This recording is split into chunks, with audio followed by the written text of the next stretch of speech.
त्याग गीता के 18वें अध्याय में तीनों का वर्णन है। सात्विक, राजस, तामस। रजोगुण बीच में है, तमोगुण नीचे है, सत्वगुण ऊपर है।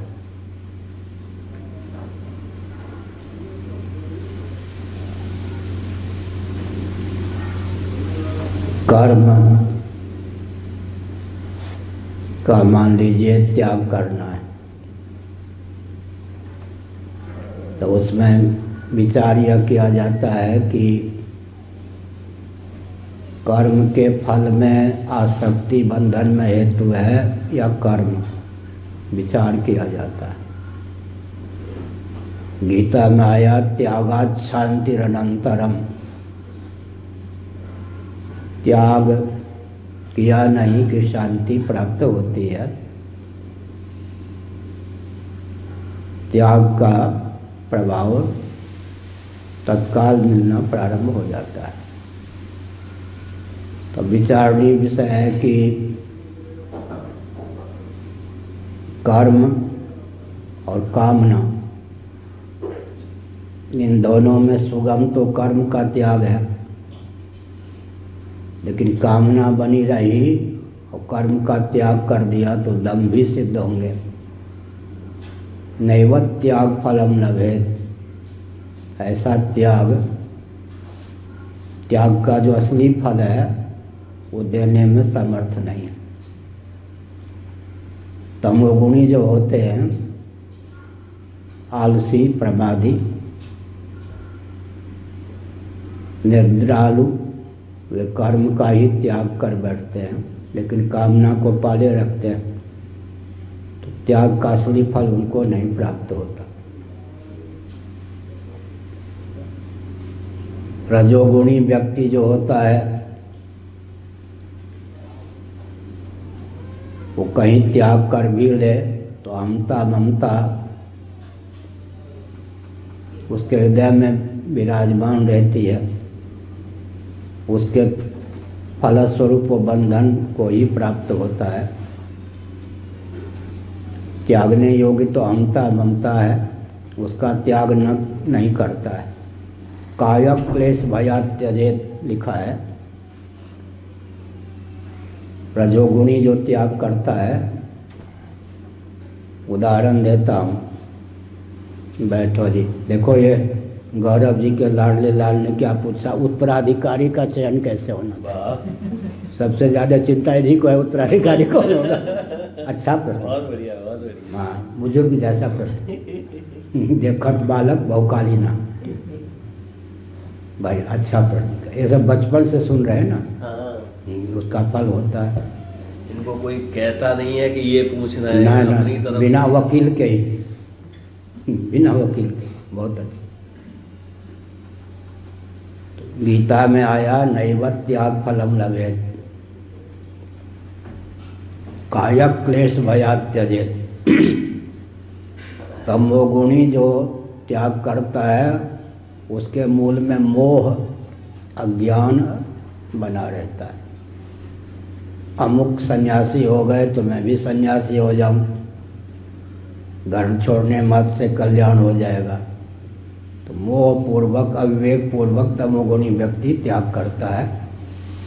उस त्याग की गति परमात्मा की प्राप्ति में बिल्कुल नहीं है। रजोगुणी ब्राह्म मुहूर्त में नहाना पड़ेगा, ठंड लग जाएगी। संध्या, तर्पण, ये सब में भी शरीर को किसी प्रकार खरोंच ना आवे, कोई कष्ट ना हो, तो देहाशक्ति की पराकाष्ठा के कारण प्रातः स्नान, संध्या, तर्पण, माता पिता की सेवा, इन सब का त्याग कर देता है। काय क्लेश भयात् त्यजेत। देह में आसक्ति के कारण कहीं शरीर को कोई कष्ट ना हो जाए, शरीर को पाले रखता है, किंचित भी उसको कष्ट ना हो जाए, इस भावना से भावित होकर जो व्यक्ति त्याग करता है, संध्या, तर्पण आदि अनुष्ठान करने योग्य पदार्थ का अनुष्ठान नहीं करता है, बीच में आरंभ करके छोड़ देता है, रजोगुणी है।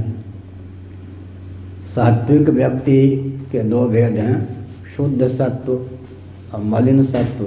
सत्व के दो भेद हैं। एकादश स्कंद भागवत में, गीता में तो सीधे सात्विक कह दिया गया। अपनी ओर से विचार करना पड़ता है कि शुद्ध सात्विक या मलिन सात्विक, मलिन सत्वगुण या शुद्ध सत्वगुण। सत्वगुणी विचार करता है कि कर्म का त्याग कर दिया और कामना बनी रही तो मूल तो बना ही रहा। बंधन में हेतु है कामना। कामना को शिथिल और शांत करने के लिए, कामना और कर्म के वेग को शिथिल और शांत करने के लिए फिर भगवान के प्रति आस्था रखते हुए कर्म का समर्पण कर देता है। क्या हुआ? कर्म का त्याग नहीं करता, कर्म को उस विधि से करता है कि कर्म करते करते कामना का वेग भी शांत हो जाए। उदाहरण के लिए हेलीकॉप्टर, हवाई जहाज आदि के जो कप्तान, पायलट, चालक होते हैं, कुछ देर धरती पर यान को चलाते हैं। नभो मार्ग से उनको यात्रा करनी है, यान को ले जाना है। धरती पर क्यों चलाते हैं? धरती को छोड़ने के अनुकूल बल और वेग यान को प्राप्त हो सके, यही ना। तो कर्म संन्यास की प्रशस्त योग्यता जीवन में आ सके, इसलिए जो कर्म करते हैं, कर्म तो करते हैं लेकिन कामना और कर्म का वेग शांत हो जाए, इस विधा से कर्म करते हैं। उसी का नाम है सात्विक त्याग। त्याग का अर्थ आसक्ति का, राग का तो त्याग किया, कर्म को पाले हुए। आरुक्षोर मुनिर्योगम कर्म कारण मुच्यते, योगारूढ़स्य तस्यैव शमः कारण मुच्यते। गीता के 6ठे अध्याय के 3-4 श्लोक में कहा गया। इसका अर्थ क्या है? योगारूढ़ होने की क्षमता प्राप्त करने की भावना से आरुक्ष, जो योगारूढ़ होना चाहते हैं, कर्म करते हैं। उदाहरण मैंने दिया सटीक। यान को पृथ्वी पर इसलिए चलाते हैं कि यान पृथ्वी को छोड़कर ऊपर नभो मार्ग से यात्रा करने योग्य बल और वेग को प्राप्त कर सके। कामना और कर्म के वेग को शिथिल शांत करने के लिए जो कर्म किया जाता है वो सात्विक त्याग है। सात्विक माने विवेक पूर्वक। बंधन में हेतु क्या है? कर्म हेतु है या कामना हेतु है? कामना हेतु है। जो बंधन में हेतु है उसकी परख जिसके जीवन में है वो झटपट कर्म का त्याग नहीं करके कामना का त्याग करता है। कर्मासक्ति, कर्म के प्रति भी आसक्ति होती है। पूरी गीता में कर्मयोग को लेकर जितने वचन हैं, मुक्त संगो नामवादी, ये सब, उन सब का सारांश मैं एक वाक्य में बोलता हूँ। वाक्य कठिन है।